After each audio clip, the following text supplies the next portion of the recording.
Freelancer, time to get to work! Faye said these bastards made some kind of acid. They're using it as a weapon. So, find where they're making this garbage and shut it all down.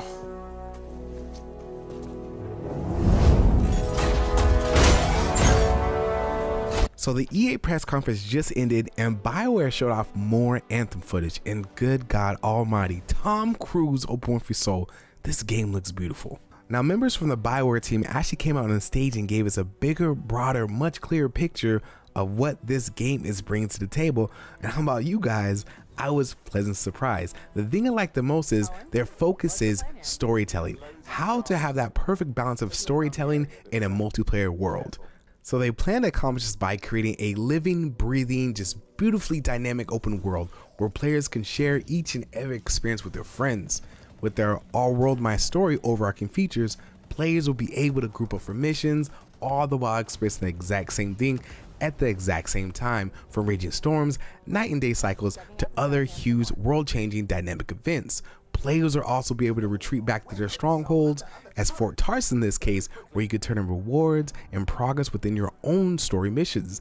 The devs are also making a strong focus on longevity, which is really good, because they plan to inject more content into this title to let players continuously enjoy the world of Anthem years to come. For example, they said they might inject new storylines, maybe major events that deepen the lore, and much more.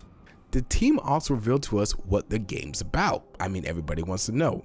Pretty much you're on a planet called Tarsus that's been left unfinished and abandoned by gods. These same gods left behind these massive tools that are in constant conflict with a mysterious entity called the Anthem of Creation. With these two forces pushing and pulling, the world's landscape is constantly evolving in unexpected ways, from mutated creatures to gigantic storms and much more. Humanity in result has taken refuge behind what they call the Wall. There they live in a makeshift town called Fort Tarsus. Here players are thrown into the footsteps of highly skilled freelancers that are tasked with piloting unique javelin suits to battle ancient rivals called the Dominion, which are a rival human faction, plus an alien race called Scars that are trying to weaponize the Anthem of Creation. On launch day, you and 3 other players will be able to squad up using the drop in and drop out system, which we've seen recently in State of Decay 2. The only big difference is this game will have dedicated servers. As of right now, the devs have confirmed that the game's only PvE, which will give them the ability to go broader on weapons and gear without having to worry about balancing issues. In addition to that, there'll be a game mode called Stronghold that's been teased by the devs. Personally, to me, it sounds like it might be you and 3 other players holding down different points of the map against oncoming hordes, but we just have to wait and see till further details. So let's talk about these dope exosuits. The javelins, baby. I love that name for the suits, man. There's 4 of them. You got the Ranger, Colossus, Interceptor, and Storm.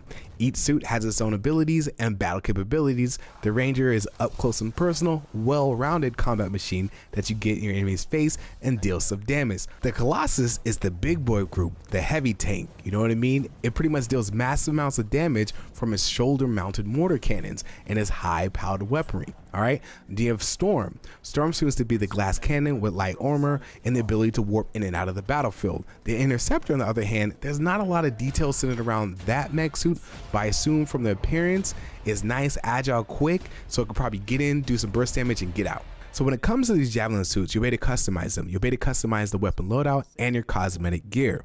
Alright, so the gear in these weapons can be earned as mission rewards, found as loot, or even crafted. Also, I do want to point out, when you first start the game, you have the opportunity to customize your pilot. So you have 2 things. You can customize your pilot to look how you want him to look, and you customize your exosuits. So as far as we know about weaponry, weapons will be based on stats, levels, graded by rarity, and sectioned off into different categories. This is a very similar system to Destiny 1 and Destiny 2, so hopefully they take that, compound on it, and make it even better. Now for weapons, there's 5 stats: damage, accuracy, range, rate of fire, and ammo capacity. Anthem will also have 0 loot boxes. I repeat, 0 loot boxes. Instead, they have cosmetic and vanity items that can be purchased inside the store. Also, I do want to add that there'll be no ability to pay for power, aka pay to win. Anthem's due to come out February 22nd, 2019 on PC, Xbox, and PS4, but currently there's no information about the beta or alpha. I guess we just have to stay posted, keep our eyes and ears open, and hope for the best.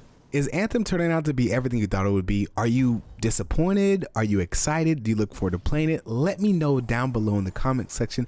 I hope you guys enjoyed this video. Till next time, this is your boy G, aka Glitz Scythe. Peace.